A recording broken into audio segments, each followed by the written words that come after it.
Salane salamité. Ne bomona ye na prison. Bomona ye tala papa. O eza so époque ya kabangi numbité. Eza so époque na été papa. Bomona ye na prison. To ça na le délai ko salama. On est obso ben on vol, bon ben on détournement. Mais ça c'est la même chose. Bako kangama. Maintenant na sinabisio mais c'est le journaliste pour on a iko salama. Bon. Bon, d'habiter ma compétence naïe, mais programme Argentini et Zalara bienté.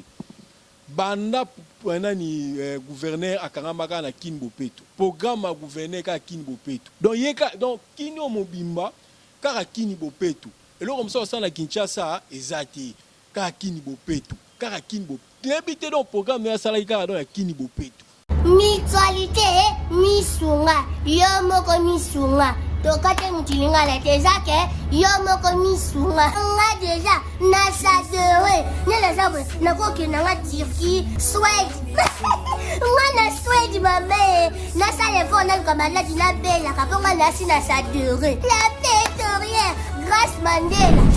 Voilà misunga ya Grâce Mandela la pétrolière quoi. Donc ngai na si na sadere et puis ba lycée na matu baza pe kuna na kosenga bukende kuna parce que ngai mo na sina sadere na ba mission na ngai misunga ya Grâce Mandela la pétrolière. Misunga ezali mutuelle na biso ya santé.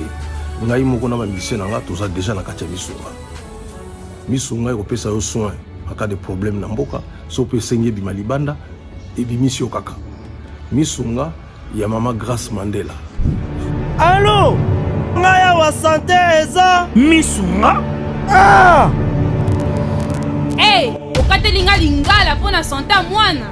Mon fils, pour ma santé, misunga. Ah, okatelinga lingala. Bandeko, misunga ezali kokatela mutu lingala te. Ezali mutuelle de santé.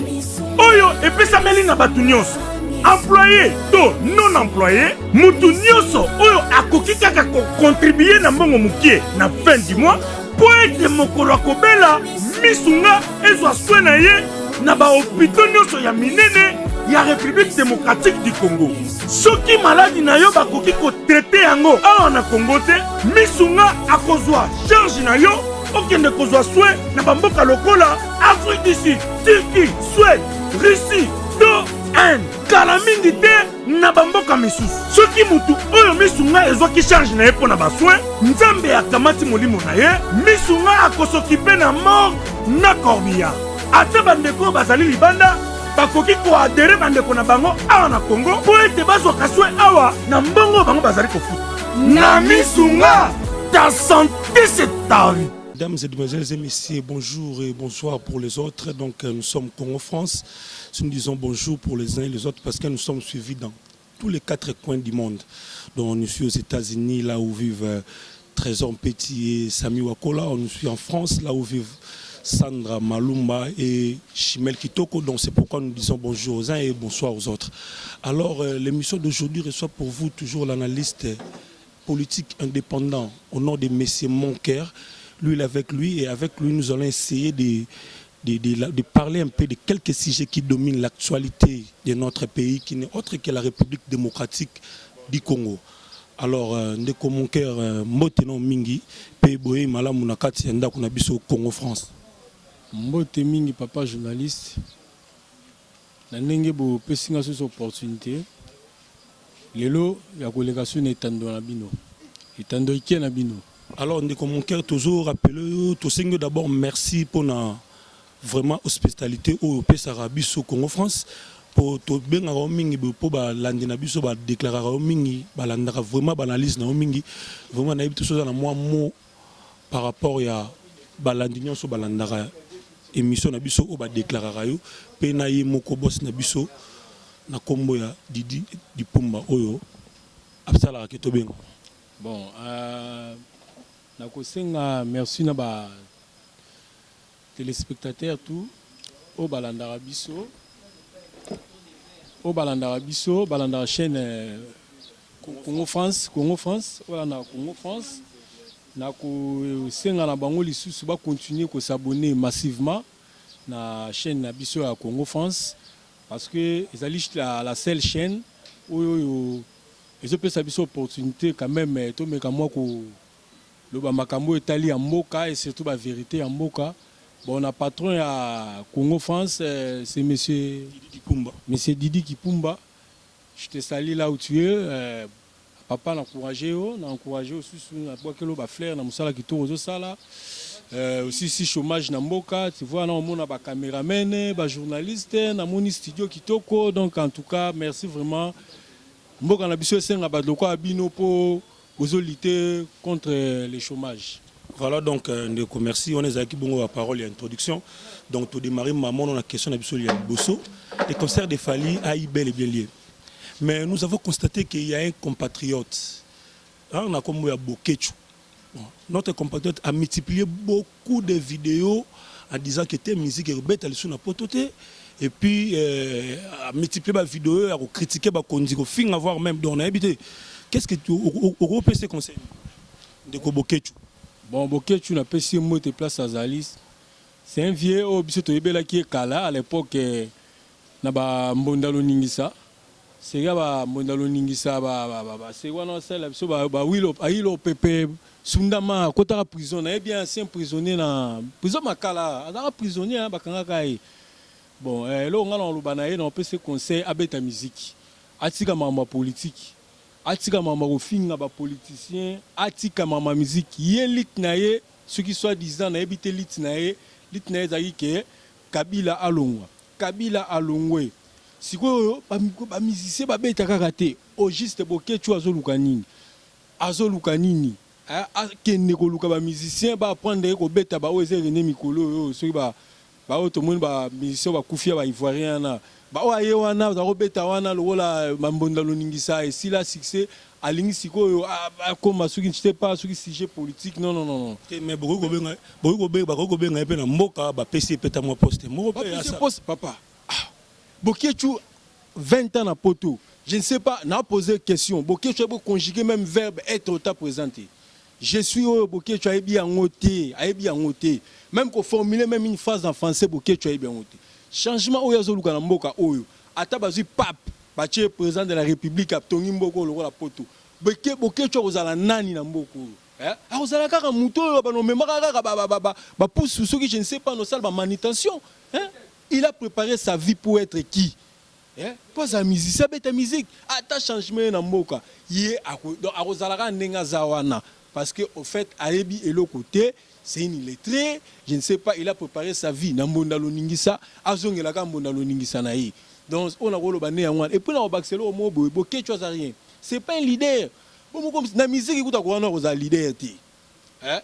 La musique, écoute à quoi on a leader. À quel poto, à Kimi, à quel concert à Madeleine, à petit concert Madeleine, à combien réfugiés, même musique, il n'y a pas à côté en côté.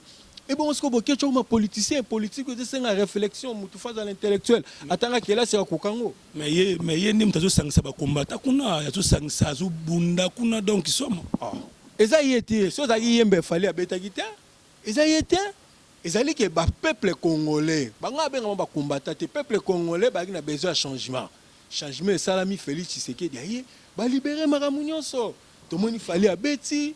Président Kendaki Mamou tout ok changement c'est Salami atika ba des autres wana zo sala wana ce monsieur là parce que le banin pas bato abilelo la diaspora est divisée en deux donc tout la diaspora surtout le donc tout tenir compte na ba combattant non ba bilelo ba combattant ba divisé en deux ba musu baza côté ya cash ba musu baza côté pe ya lamuka donc côté ya lamuka ndi ba boya musique beta mais côté cash ba bazo beta na bango musique bazo linga musique beta lobini est-ce que ça pour que ça bon papa même Jésus-Christ na Israël a une indemnité.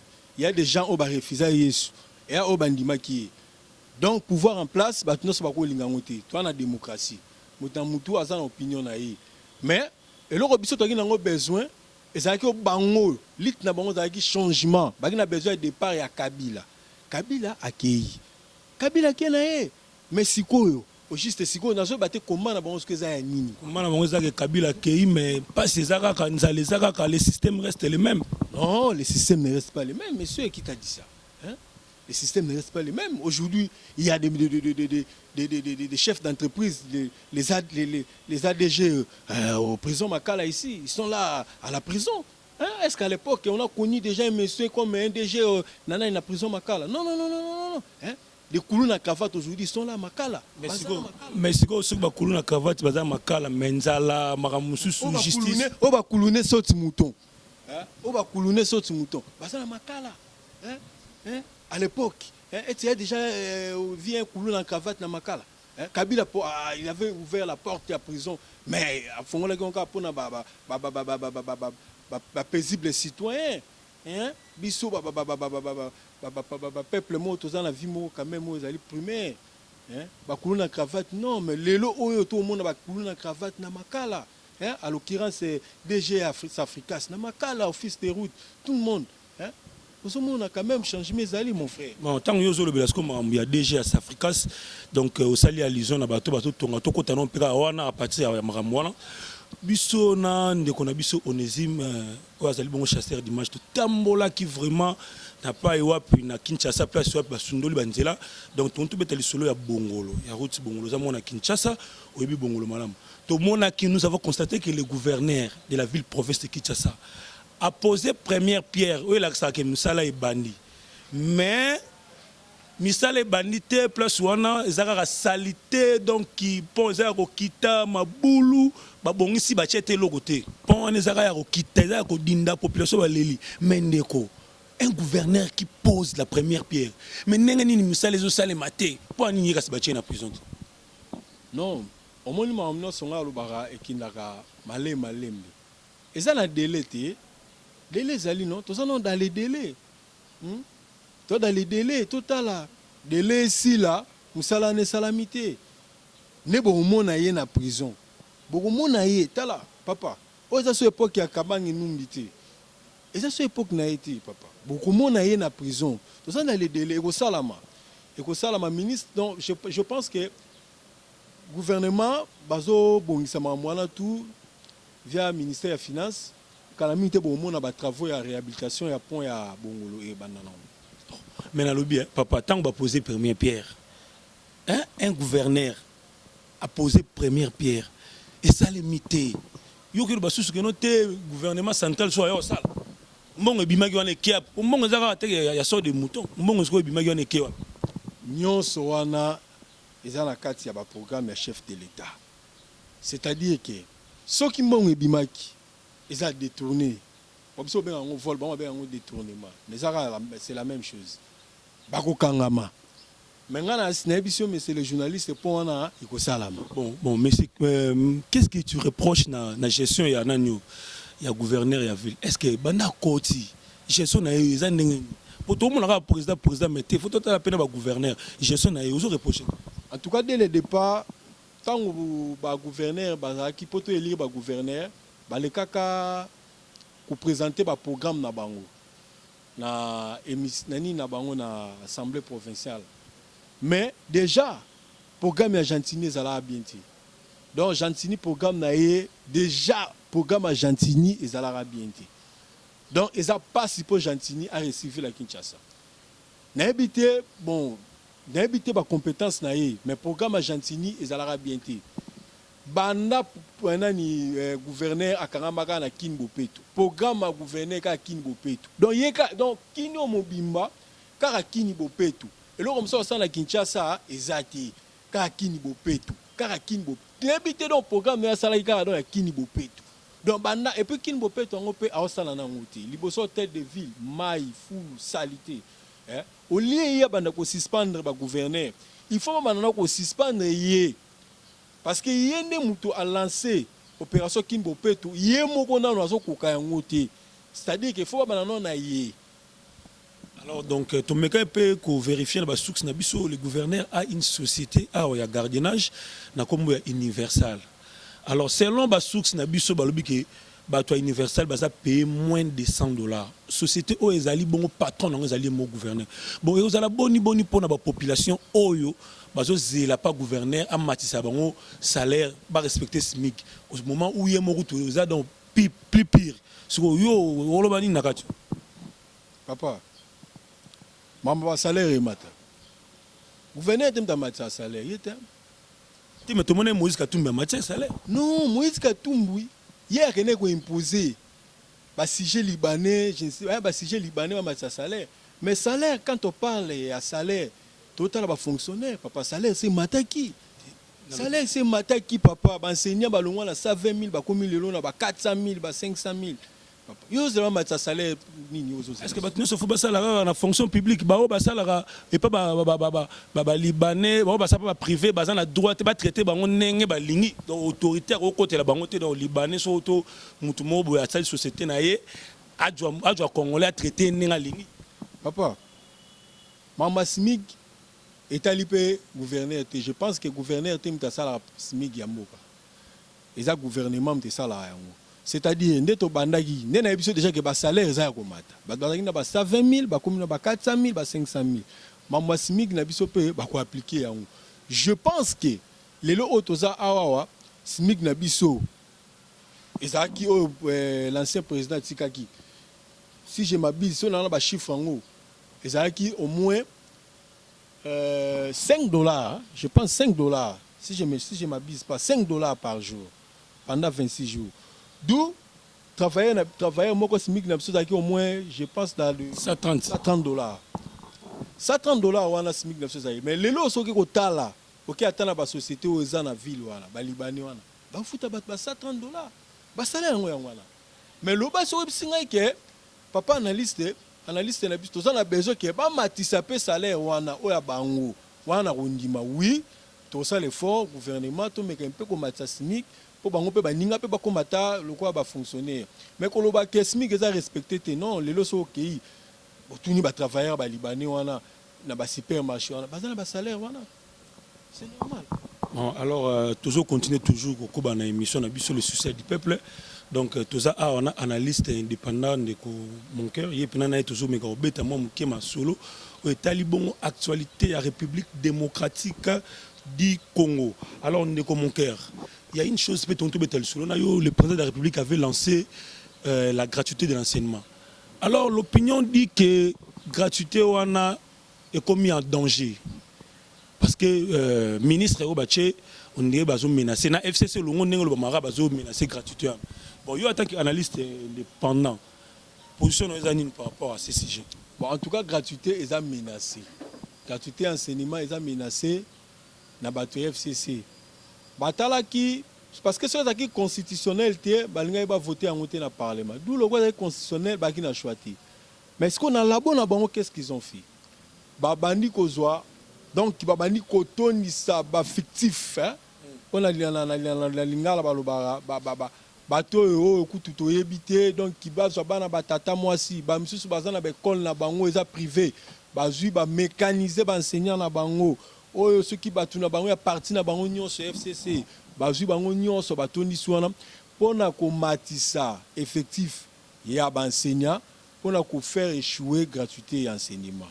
Mais je pense que makambo wana nyonso aussi to remarquer yango makambo wana il y a un député le nom m'échappe ceux qui na website yo. Et si à ce qui m'a ramené dans le Parlement, il faut déjà nini salama contrôle et salama dans le ministère et enseignement. Qui est enseignant, qui ne l'est pas, qui fait quoi dans le ministère. Vous comprenez? Oignon so baza qui azana musalate moi na tata moi si ayakate asala to na kunwa to bi réalité ngwa ayebi kut bayebi écoute peut-être tamus ayebi peut ta fonction na été mazwara mon. Donc tout ça pour nous déranger gratuité enseignement. Alors, quand la minute, maman tout résoudre en haut, bon, on contrôle les ça la maman, non sur les capépele. Alors dans bino bandeko bolandra biso na Congo France, bino diaspora botarapé pression et pas ya gouvernement o na musika to mona ki yango to mona rango peut toujours. Bon mais un peu au côté likambo ndeko analyste à lobby awa. Donc gratuité enseignement oyo et comme na moi danger hein ne bozala guerre mo botina monga minerval pona mwana ya tata mwasi ezali susute bano bana primaire eze sunga pe bino mais so moni komi na danger boy bo meka un peu kolandela ngo parce que ministère wana ba tondi si ba pour enveloppe salariale mata pour comme na ba paiement pour ba ke gratuité et simbité. Alors toujours évoluer toujours na ndeko na biso o azali bongo analyste politique indépendant ndeko mon cœur rencontre entre Félix Tshisekedi et le président honoraire Joseph Kabila. vraiment na habité avec Angers na ngozani vraiment donc rencontre on a pour na yo Angers na ngozani bon déjà au départ coalition on a sepela na ngote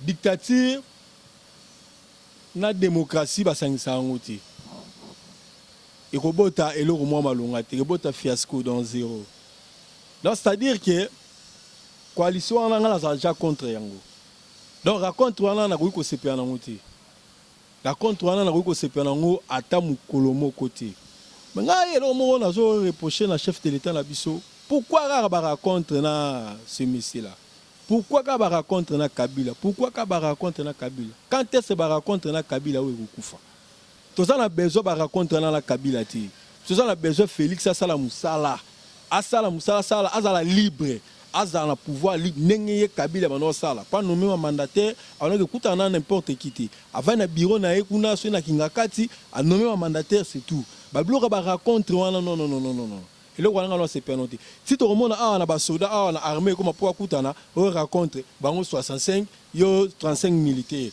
même mboka ngo to kende wapi où en sommes-nous papa Félix si kama ba rencontre na Kabila et puis coalition wana ezelo romobo ngai na tikala kutata ko sepia na ngote comment est-ce que bato ba gérer mboka pendant 18 ans ba piller mboka lelo na trésor wapi SNCC ezawapi papa poste ezawa ba société nyonso ba bon partir et puis ces gens là pour que ça la rencontre pour ça bango sous 60% d'entreprise papa non peuple congolais on dit melo ko anaté en tout cas les loko on peuple congolais to mis en charge peuple congolais on se prendre en charge pour to pengana eloko wana to linko mona sous bato FCC na ba entreprise publique na bisoté parce que ba entreprise mon mboka za souté nyonso ba gérer pendant 18 ans ils ont mal géré si ko to ça surtout ça ba entreprise presque 60% d'entreprise non nga ko se peine loko wana te nga écouter mais peuple congolais zo se peine na ngouti donc c'est-à-dire to se prendre en charge pour le loko wana et puis coalition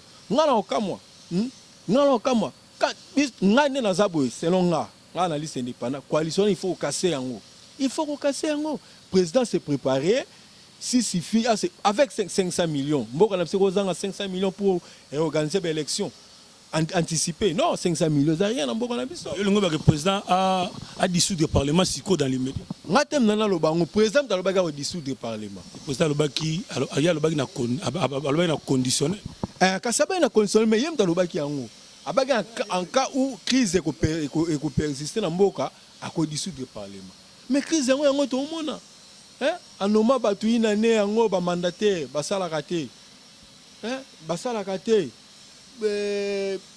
na gouvernement na biso ça bakosala nini commission na bango ya ba interpeller ba gouverneur baye ba ju ministre intérieur le quoi à côté à cash ba tie à l'écart mais crise en bo luka wat crise ça jeune mboka to ça la crise papa alors donc tu rappeler bino que l'émission ezali koya to kita vraiment na ba commune ya Kinshasa to me campo c'est na moi échantillon ya population ba me royeb c'est so baza pour ou contre dissolution ya Assemblée nationale na biso alors on écoute tout le monde ngani to ke no chiter na émission na biso mais to chiter boité sans te poser question oyo ni comme mon cœur analyse na ezani par rapport il y a révélation il y a évêque ya Senko sur l'enrichissement illicite il y a des membres de l'IDPS. D'ailleurs, confrère Nangamuro Yves Bouya, dans une radio de la place, a cité même Bakombo. Il a cité Augustin Kabouya et Jean-Marc Kaboun. Donc, on a aidé une question, j'ai cité mon confrère Yves Bouya, à l'obaki on la radio de la place, qui est là, Kabouya na Kaboun. Par rapport à enrichissement illicite sur un bon. Enrichissement, on a un membre de l'IDPS. En tout cas ngai na ko commenter le ko wana te parce que ngai lelo oyo na gombe na tamoli na moni na ndako ya Jean-Marc Kabundi te soki ya wi niveau Augustin Kabuya na moni penda Jean-Marc atonga na limité na Kingabwa papa il faut l'accent il faut na mona pas preuve ngo to keto sale miso bindako ya Jean-Marc vous comprendre ndako ya Jean-Marc yo kotanga ba Jean-Marc to ba notanga ba ndako ba Shadari to nozonga siko soto bilelo oyo to konbaka nga ba Jean-Marc ba tshaba ngo ba traduire ba na justice pour ne pas enrichissement na bango illicite bongo sikoya batape perdre o batongi bandako tozomona toyebi o batongi bandako nde ba mayebo na mboko Alors batalamuka pe batonga boka pe perdre. te tozokende nanu non tozokende ya PPRD siko tozongi na lamuka Adolphe Muzitu o ba retira même signature confiance na chef de l'État. Combien de maisons, hein, de parcelles au Muzitu za na Congo on se photo fouiner dans les passés. Parce que baninga basali mabe donc bino pe côté on faut ça mabe. Ngai na moni ndaku ya jamais quitté. Na moni surtout ko Augustin Kabuya na moni atanda kuna. Augustin Kabuya obne ba à s'enrichir. Augustin Kabuya il est membre, il n'est pas même membre du gouvernement. Mais où est-ce que Augustin Kabuya va attraper l'argent? Aïbi mbongo ya nai. A comme na jeep yaba. Papa, Aza Moutou, Aza quand même secrétaire général à IDPS. IDPS est un partenaire en Suisse, en Allemagne, le monde entier. Bazo contribuer pour la partie. Quand même, ce Basombeli secrétaire na bango jeep. Augustin Kabuya nenga zaboué. Aza membre, il n'est ni membre du gouvernement. Ata somi jeep naï. Aïbi mbongo wapi. Azuli mbongo wapi. A touché que ça l'État wapi. Non, IDP c'est un bateau va contribuer. Donc voilà ce que côté on a donc s'opposer na marambo ba sango ba. Et là mon web so IDP c'est ça parti moko na koloba. Au moins na stade des martyrs. C'est-à-dire que IDPS est élu le seul parti bon na parlou hein des partis IDPS na parlou ou est élu que tant to côté na stade on se sentir que tant IDPS a petit hymne national IDPS donc au moins la peuple en communion na ba chef. Na ba cadre parti vous au moins hymne national les hymnes matina souka mais ba parti monsieur il y a ba parti du cadre il y a ba parti moko boye donc il y a ba cadre na ba cadre na rôle ba IDPS na parlou vous au moins le kufa lelo bon na habité mamna bango ngazo ba secrétaire ya papa Kizenga paix à son âme mais ce que lelo tous ces gens là ba contribuer ceux qui même dans parlement des bois IDPS mutunyo so ya ka contribuer a contribuer ce que jamais ka so mi jeep na pardon, Augustin Kabuya Sombi Jeep. Est-ce qu'il a touché la caisse à l'État? Non. IDPS, c'est un grand parti, un parti à masse. Tu vas contribuer à Mohamed Nunda, à Teki Nunda, à pesa mon IDPS. Pêcheur na Maluku, à pêcher, à Teki 3 bis, à pesa mon. Mais pêcheur, on peut aux autres on contribuer à l'époque, il y a les Sphinx. Mais le lot, vous êtes aux affaires. Mais bozo quoi embaucher bangote toujours PPRD na PPRD FCC vous êtes dominé non toi dominé tu bobi que tu as la première coalition même dans que coalition eza malamu te bango baza na 65% tout ça à 35%. Tu vois donc bango il faut battre na bango bazala ka ebele mais na opso lelo OK na cabinet ya Jean-Marc Kaboun au monde ba combattre baza wana kende na ba ministère na biso ba ministère ya pardon ya IDPS. Comment on appelle IDPS pas comment le ministère na yemo ya yemo il y a l'IDPS comment appelle ba ministère oyo IDPS to ba lingala papa ba ministère oyo IDPS c'est okamba comment on ba combattre bazana ba bazana ba au travail hein alors to comme na biso déjà ko chiter na émission na biso na ebité ndeko mon cœur na megape ko sala moi ne balbana pour tout moi récapitulation ya makambo to loba que nous avons parlé concernant notre compatriote Bokechu azo multiplier la vidéo toi na Bokechu wana tala kutu nto si ces missions sans to zongela yo Bokechu premier ngala o ebiselo ko mo boy papa yo zo luka ba pesa yo na ebi changement so sami na mboko tu es préparer ta vie pour être qui papa attaque au formuler face na français o ebité donc ça là est fort ngala o pesa conseil ça là est fort que no luka petit na yo fali le gars là mungala ako aider yo alakisa yo rumba o mekata rumba ta mususu ko zonga aux affaires maramozo zo luka eza mamu ya niveau na yo te yo ozali zoba je m'excuse pour la terme mais Bokechu hein bon en français to robenga ozali analphabète je ne sais pas obo komata kombo na yo te na retirer ngala parce que ngala za quand même muto aza impoli le rôle a été na retirer parole wana na roba ke Bokechu ozali analphabète. C'est-à-dire que muto ebo komata kombo na été. C'est-à-dire que muto emo ami kokoma même kombo na été. Azo luka changement na mboka. Oui, changement salami. So azo luka ba pesa e poste na mboka. Oh, je ne sais pas so elo oni ya lukaka. Ba ko pesa po diriger nani. Même ko formuler phrase na français oyebité verbe être au temps présent je suis. Oyebi angote. Si ko zo luka nini Bokechu. Alors on peut se conseil que ne koluka baninga no ba beta rumba ou ba petit na biso innocent a formé ata na musique wana ozonga na ba YouTube ba nozana mo ba vie na ope o sali moi chaîne na yo o benda bala na yo o lo se distraire na makambo no se distraire wana papa hein voilà donc on eza maloba etali biso vraiment te donc eza maloba ya yemoko analyste aye o invité na biso donc biso to comme ko silisa to éviter ndeko hein soza mo loko mo au baksa à 1 minute donc pour to conclure émission na biso. Alors ça boké tu vois bisa bandeko na ye wana bangwanda bango nyonso pouvoir ba reconquérir yango ah na libanda kunati ce qui bango baza balinga peuple congolais balinga pardon mboka au Congo pays na biso au Congo baya awa mais okanga bango ti boké tu so ya bena ngwanda bino botika e ngwanda mais ngwanda za problème te ngwanda salani ngwanda so ba kanga te est-ce que même ye boké tu as une action judiciaire te na parquet siko azo aboya boya pourquoi il fait ça pour justifier ba séjour na poto luka mukanda kana ko finga bato hein voilà donc bon na moni maloba suka ngwana to zaki na on invité na biso alors biso tozo ko ba toujours tozo bisa ba téléspectateurs na biso que non bo pesa biso confiance toujours na chaîne na biso Congo France bo ken bo betela ba ninga li solo ya Congo France qui a diversité d'informations ezali tous les informations culturelles socio-culturelles ezali donc tout ezali bo ya vraiment bo pesa bo beta sango ba ninga na betaka www.congofrance.com.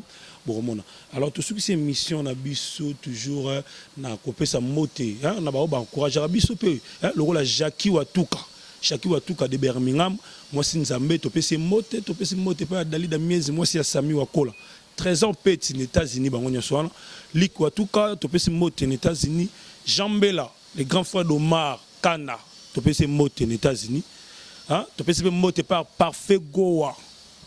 Donc, tu as clôturé mission Nabiso sans pourtant tenter sa moté par autorité morale du Pumba. Moté, Onésime Canardo, moté, Christian Kenzo, moté, bonne guérison à Olivier. Et puis, tu peux si peu moté par les cordons mouna. Tout ce qui c'est mission Nabiso. Congo France.